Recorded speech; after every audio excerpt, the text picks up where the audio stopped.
Halo anak-anak, gimana kabar kalian hari ini? Semoga kalian selalu dalam keadaan sehat ya. Hari ini kita akan belajar tentang menyusun naskah drama. Materi ini sangat menarik untuk dipelajari karena kita akan belajar memahami bagaimana membuat cerita yang hidup dan penuh emosi menjadi sebuah karya yang layak dipentaskan. Adapun tujuan kita hari ini yaitu untuk dapat menulis naskah drama yang diadaptasi dari cerita pendek. Kita juga akan belajar untuk mengidentifikasi unsur-unsur dalam naskah drama serta menulis dialog yang efektif sesuai dengan karakter tokoh. Namun sebelum itu kita harus tahu dulu apa sih naskah drama itu. Definisi dari naskah drama yaitu sebagai teks cerita yang dipentaskan di atas panggung yang menceritakan kehidupan melalui adegan tokoh.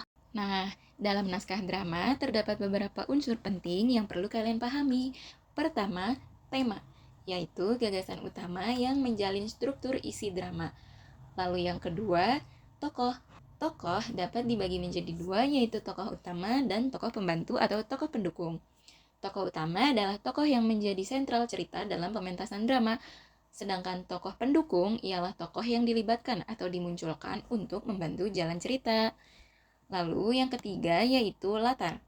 Latar terbagi menjadi tiga, yaitu latar tempat yang menggambarkan lokasi terjadinya setiap scene dalam drama, lalu latar waktu yang menggambarkan waktu terjadinya setiap scene dalam drama, dan ketiga yaitu latar suasana yang menggambarkan suasana terjadinya setiap scene dalam drama. Lalu yang keempat itu ada dialog dan kramagung.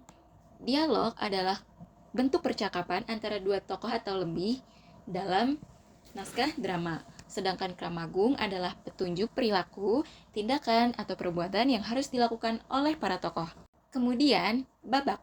Babak adalah bagian dari lakon drama yang dimana satu lakon drama bisa terdapat satu atau beberapa babak.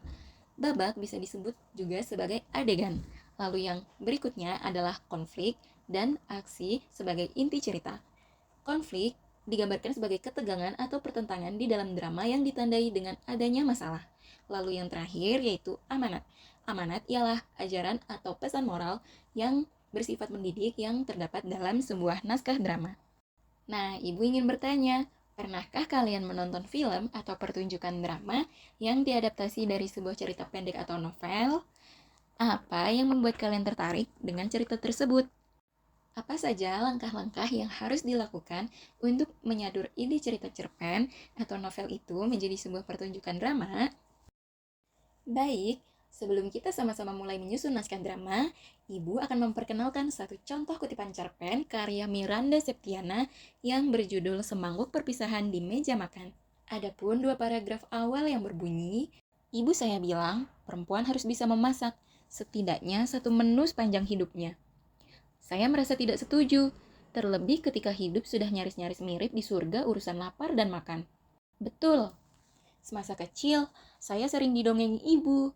Katanya, hidup di surga itu nyaman sekali. Tinggal tunjuk langsung jadi. Mau anggur, akan diantar ke hadapan. Mau minum dan makan juga demikian. Bukankah sekarang zaman juga sudah begini? Haus dan lapar, tinggal buka ponsel. Hanya perlu satu jari untuk membuatnya ada di depan mata. Lalu, mengapa harus susah payah memasak segala? Oke, teks ini adalah referensi yang perlu kalian baca sampai akhir. Tetapi karena yang Ibu tampilkan hanya segini, kalian bisa melanjutkan membaca dengan memindai kode QR yang tertera. Selanjutnya, kita akan belajar memahami mengenai perbedaan prosa fiksi dan naskah drama. Perbedaan pertama yaitu prosa fiksi biasanya didominasi oleh narasi, sedangkan drama didominasi oleh dialog. Lalu, tokoh-tokoh dalam prosa fiksi biasanya lebih sedikit dibandingkan tokoh-tokoh yang ada dalam drama. Adapun latar dalam prosa fiksi itu jangkauannya lebih luas, sedangkan drama latarnya itu lebih terbatas, yaitu hanya yang bisa divisualisasikan saja.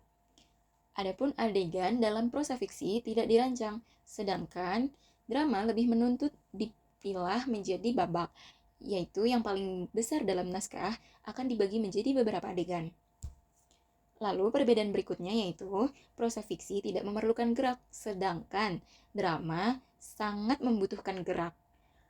Lalu perbedaan yang terakhir yaitu bentuk akhir. Bentuk akhir prosa fiksi biasanya dalam bentuk cetak atau dibukukan, sedangkan bentuk akhir dari naskah drama yaitu dipentaskan. Hal berikutnya yang perlu kalian pahami tentang penulisan naskah drama yaitu tentang strukturnya. Adapun 3 strukturnya yaitu yang pertama prolog. Prolog merupakan kata-kata pembuka, pengantar, ataupun latar belakang yang umumnya disampaikan oleh dalang, narator, atau tokoh tertentu. Lalu struktur yang kedua yaitu dialog. Dialog adalah percakapan antar tokoh dalam drama. Dialog juga terdiri dari 3 bagian. Yang pertama orientasi, yang menjadi bagian awal cerita. Yang kedua komplikasi, yang menjadi bagian pengembangan cerita. Lalu yang ketiga resolusi, yang menjadi bagian akhir cerita. Lalu struktur yang ketiga yaitu epilog. Epilog adalah kata-kata penutup yang berisi simpulan maupun amanat tentang keseluruhan isi drama. Nah, ini adalah salah satu contoh naskah drama yang sekarang akan kita pelajari. Dari naskah drama singkat ini, kita dapat melihat ada satu kalimat yang menjadi pembuka atau prolog dalam naskah drama ini, yaitu di sebuah pagi di halaman sebuah rumah, Andi nampak sedang menunggu. Kata sesuai ini sepertinya kesalahan dalam pengetikan ya, karena tidak ada lanjutannya. Baik, selanjutnya itu terdapat beberapa dialog yang diperankan oleh dua tokoh yaitu Andi dan Anto. Namun di akhir tidak ada kalimat yang menjadi epilog.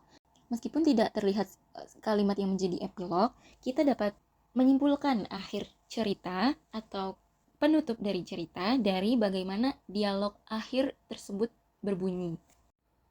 Nah, sekarang seperti yang kalian lihat, ini adalah contoh pertunjukan drama. Ini adalah pertunjukan teater Bunga Penutup Abad yang diadaptasi dari novel Bumi Manusia dan Anak Semua Bangsa karya Pramudia Anantatur. Seperti inilah penggambaran dari sebuah drama yang dipentaskan. Kemudian, untuk pembahasan terakhir, kita akan belajar mengenai kaidah kebahasaan naskah drama, yang terdiri yang pertama, penggunaan tanda petik pada dialog, kedua, kata ganti orang ketiga dalam prolog atau epilog seperti dia, beliau, atau ia, lalu yang ketiga, kata ganti orang pertama dan kedua dalam dialog, yaitu aku, saya, kamu, lalu yang keempat, penggunaan konjungsi temporal, seperti sebelum, sekarang, setelah itu, dan lain sebagainya. Lalu yang kelima, banyak kata kerja yang menggambarkan peristiwa, contohnya yaitu menyeluruh, menobatkan, dan lain sebagainya. Dan keenam, kata kerja yang menyatakan pemikiran atau perasaan tokoh, seperti merasakan, menginginkan, dan lain sebagainya. Dan yang terakhir, kata sifat untuk menggambarkan tokoh, tempat, atau suasana, contohnya ramai, bersih, kuat, dan lain sebagainya. Sebagai tugas, kalian akan mencoba untuk mengubah cerita pendek semangkuk perpisahan di meja makan menjadi sebuah naskah drama. Jangan lupa untuk memperhatikan unsur-unsur yang telah kita bahas sebelumnya. Kerjakan tugas ini secara berkelompok dengan pembagian yang adil sesuai kesepakatan kelas. Lalu, kerjakan tugas tersebut di lembar kerja peserta didik atau LKPD yang telah Ibu sertakan di kode QR ini. Waktu pengumpulan tugas akan Ibu beri dalam seminggu alias pada pertemuan berikutnya, di mana setiap kelompok akan mempresentasikan hasil tugasnya. Jadi, untuk menulis naskah drama yang baik, kita perlu memahami unsur-unsur naskah drama dan memperhatikan kelengkapan dalam pementasan. Semoga kalian dapat mempraktikkan apa yang telah kita pelajari hari ini. Nah, bagaimana menurut kalian tentang pembelajaran hari ini? Apa sih yang menurut kalian mudah dan apa yang menurut kalian sulit? Jika kalian mengalami kesulitan, kalian bisa bertanya di kolom komentar. Dan untuk memperdalam pemahaman tentang naskah drama, kalian juga bisa membaca naskah drama lainnya seperti Kisah Perjuangan Suku Naga karya W.S. Rendra atau Mangir karya Pramudia Anantatur. Baik, sebelum saya akhiri, ada satu quotes dari saya, yaitu naskah drama yang baik adalah naskah drama yang layak dipentaskan. Oke, sampai jumpa di video pembelajaran berikutnya. Salam hangat untuk kalian semua. Akhirul kalam, wassalamualaikum warahmatullahi wabarakatuh.